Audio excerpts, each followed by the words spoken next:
Welcome back, everyone, to the Roman Show. And on the line, we have this young man. You've seen him down here in the independent scene in South Florida, many promotions. But now, well, he's on the national stage of AEW. He made his debut. Alex Chamberlain joins us right now on the Roman Show. Alex, thanks so much for joining us, man.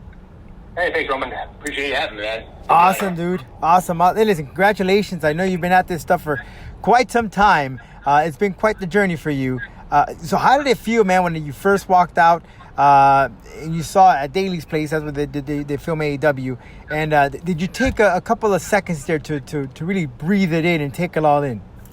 Oh yeah, man. It's funny. Every single time I go, just walking out on stage, or even before the show, I always just stand on the stage and just kind of look at just take it all in of like wrestling in like a big arena, even with like minimal fans there. It's still it's a very humbling experience to always walk out on like a really grand stage. It's super cool. Well, that's good to know, because many of the great artists and performers and athletes always say, always perform like if it's your last. And it seems that's the approach that you have to that. Well, you've been tag teaming on AEW Dark with several gentlemen, Seth Gergis, Fenrir, Maluda. So far, who do you think you've had the best chemistry with? I realized. It's funny because I actually have done some work with Damian Fenrir for Gangrel's Wrestling Asylum. Right. So him and I actually tend to pair off a lot. So I really like working with him. He's a good kid. He's got all the intangibles. I feel like he's going to definitely end up doing something for sure in wrestling, like just beyond the independence. He's one guy I like to kind of follow and keep up with. So again, in an AEW, you've been doing the tag teaming. Any chance we're going to get you in a singles competition? And if so, anyone here that you would really like to take on that you just want to scratch off your list? Yeah, I mean, I've been lucky. My first couple matches were actually singles. My first match with AEW was with Sean Spears, and then I had I wrestled a main event with Darby about 2 months back, which was actually a lot of fun. I always liked working with Darby, like on the indies. A couple guys that I would really like to work with in particular. Scorpio's Guy is one, definitely comes to mind. Frankie Kazarian, for sure. Obviously, you guys like Jericho, right, and Cody, or like just guys that I know I can go in there and just like kind of a tear the house down kind of match, that a good wrestling match. You mentioned those veterans. How cool it is that, and I'm sure they're all scoping out, and because AEW goes by that. It's a wrestling company that's ran by wrestlers. So, yeah. And I've heard from other wrestlers that made their debut in AEW or they're a part of the group, that everyone, the veterans, as far as the veterans, they go up to the young guys or the up and comers or they made their debut and give them some pointers, give them some good critique. Any experiences that you've had so far, and who has made some of comments in reference to your wrestling? Oh, sure. You make a good point. Like, it's really cool how the older guys really do go out of their way to help the younger. A lot of places you don't really see that. I've done work for like WWE and I've been to like Ring of Honor shows and the way the AEW really the older guys, the agents, and even the guy contracted wrestlers like Jericho and Luther and BJ Whitmer and these guys who are been in the business for 20, 30 something years, like they literally go out of their way to work with like anybody. If they see something they want to make sure that they address anything, give pointers, feedback, which is awesome because that's such an important process to learn in wrestling. If everyone just comes in the back and they just say, oh yeah, good job, keep going, and you just keep on going, you don't really learn anything. As opposed to if you have a guy like Jericho who pulls you aside and goes, hey, that was really cool, but you could do this, and this better. Like, that's where you're really going to get better. Because guys like him are going to really teach you the minutia, the detail of wrestling. So has Jericho made some comments in reference to your wrestling? And if so, what did he comment? Yeah, I know. Jericho, the last match I had with Luther and Serpentico for this past week's AEW Dark, he actually was very happy. He liked it a lot, yeah. I mean, I specifically went to him to ask him his feedback because I knew he was going to watch it because him and Luther are right. Childhood best friends, so they're both actively involved with anything each other does on the show. So I knew he was going to watch it, so I go up to him afterwards, and now he was just more than complimentary. He liked it a lot. he's like, man, there's nothing wrong with that match. He goes, I really liked it. It was really good. Yeah, another guy that I like a lot, who I go to quite a bit, is Jerry Lynn. I really like Jerry Lynn. He's awesome. He's always been super productive with me and like helping me out, give me my feedback on my critique after each one of my matches. How cool is that? That we grew up watching guys like this, like Jericho, the Malenkos, and the Arn Andersons, who are all producers in the back, and here they are. We watch them in TV, we watch them in person, and now they're giving you their perspective and what you can improve on as a wrestler, huh? Yeah, no, it was nuts because like I was sitting out, I was in the back, and like me and Scorpio Sky and I were like just working on some like just basic chain holds and stuff, and like Dean Malenko comes up and he's like, hey, let me show you some of these things, and he's like showing us like things I've never even seen before. Like he's showing us variations of how to do like certain kinds of arm drag. And he goes, oh yeah, this is what I was kept in the bag that was really cool to work on. I was like, damn, this is awesome. I have one of the greatest cruiserweights of all time teaching us how to wrestle properly, how to do new holds and stuff. Well, that's the man of 1,001 holds, so I'm sure he knows what he's doing. So legitimately is. Now, how cool is it that you mentioned you worked with Darby, you mentioned that you worked with other guys, and here you are, you used to share these small locker rooms, and here you are at Daly's Place, about to come out on national television. Do you all just come together and say, wow, I remember those times where we wrestled in front of 5 people, 10 people? Or remember that one time when somebody threw something at us and we get in a fight? But how cool is it now that you're on the big TV, you're on AEW? Yeah, no, it's definitely surreal. There are a lot of times when a lot of us, because it's funny because like a lot of the AEW roster used to wrestle for the fantasy super cosplay wrestling. Right. So we're all doing different characters for all the Galaxy Con and SuperCon shows. Right. So it's bizarre when we all just stand there being like, oh man, remember when we were just like dressed up as like Captain America or or Jinx or Storm, and we're just doing this for fun in like little town and in these cities, and now we're here like on national TV. So we always kind of like, we still all keep together. We all talk, me, Leva, and and Brian Cage and Darby. Darby was one of our guys. Ariel Monroe was one. Big Swole. So it's funny how we all how things come full circle sometimes.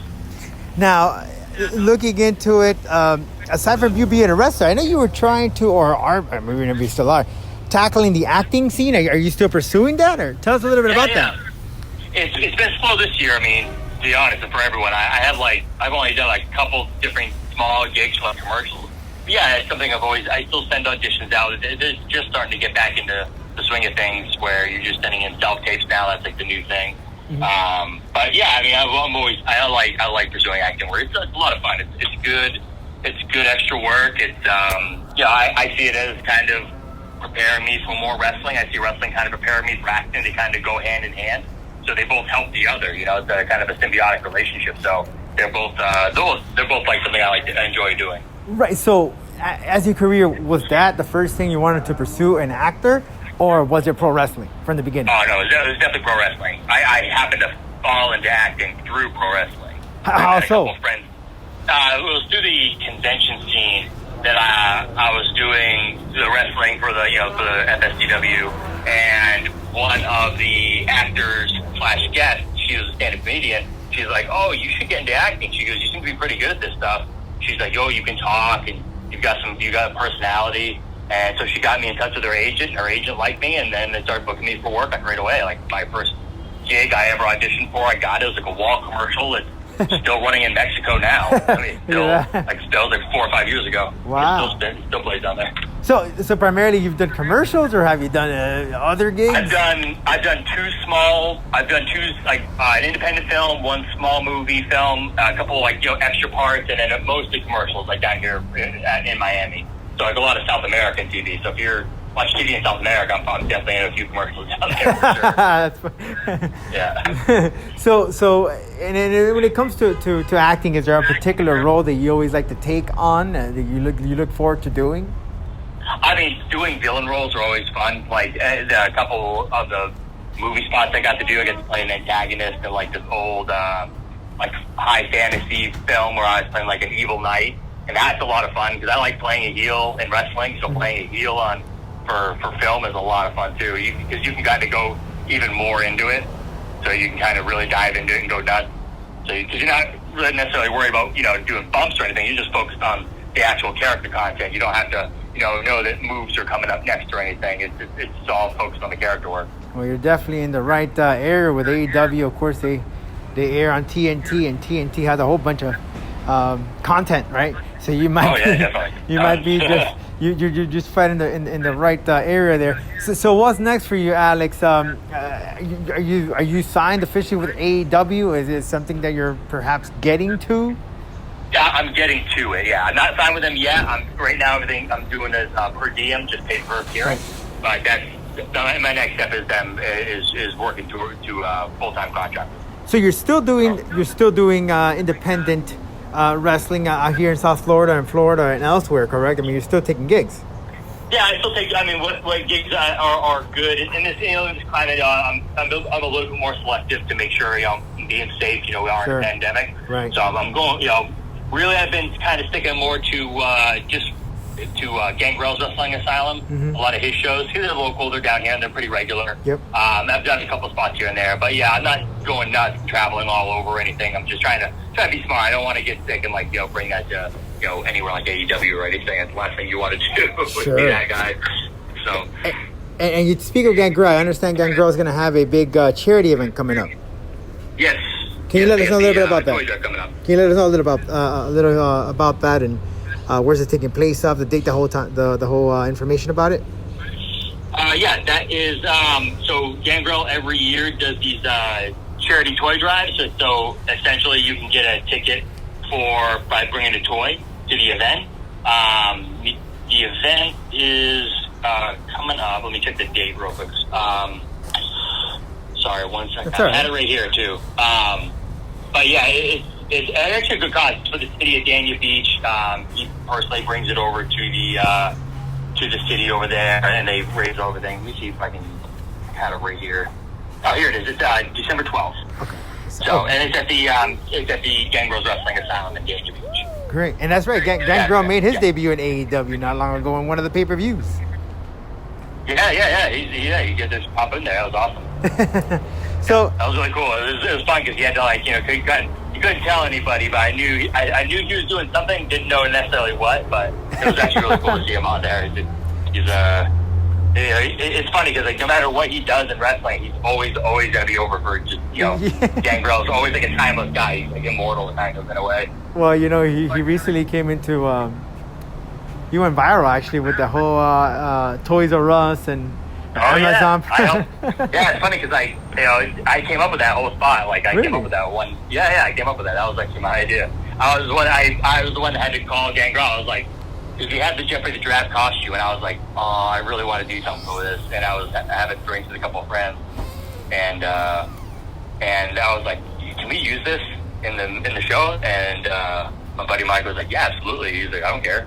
And so I was like, all right. So I was like, what would be funny? I'm like, I call him Gangrel. I'm like, dude, I have this good idea. Because he doesn't like to do goofy stuff. He doesn't like goofy stuff. Uh-huh. He's very much traditionalist. I was like, this is going to be funny, man. I'm telling you. I had a feeling it was going to go viral because it's you. Because Gangrel, everyone knows you're a no-nonsense, grizzled, serious dude. I'm like, if you do this is going to be awesome. And I was doing it just to pop ourselves. We were doing it just to make ourselves laugh. I had no idea that it was going to be as big as it ended up being.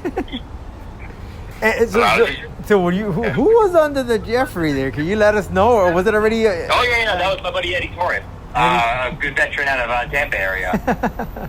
Yeah, he was because we needed a guy who was a serious athlete, who was strong, who had good. Because that costume's heavy, right. Very heavy. You got to be really mobile and very athletic in order to move around in it. So he was one dude I know that he's a big, strong guy, but the dude can do spinning roundhouses and wheel kicks and stuff. He's incredibly athletic. And has a big martial arts background. I was like, dude, this guy can do it. And he'll be able to get in and out of the ring and jump around and jump over the top rope if you need to in a very awkward, heavy suit. That's great stuff, man. Well, yeah. Alex, so we got a couple of matches that you had already on AEW. Do we have some more matches programmed for you? Up until this week, this is my most recent stuff. Then I'll have some. I think our next round of tapings are in the next week and a half, next week or two, when we'll be doing some more. All right, good. So, I find out as I get there, that's really how it goes. You get there and you find out what you're doing for the week. Good stuff, Alex. Well, thanks so much for your time, man. Appreciate it. Happy holidays. Stay safe, and we hope to see you more on AEW's ring, man. Hey, Likewise, man. Happy holidays, dude. Same to you, dude. Thank you.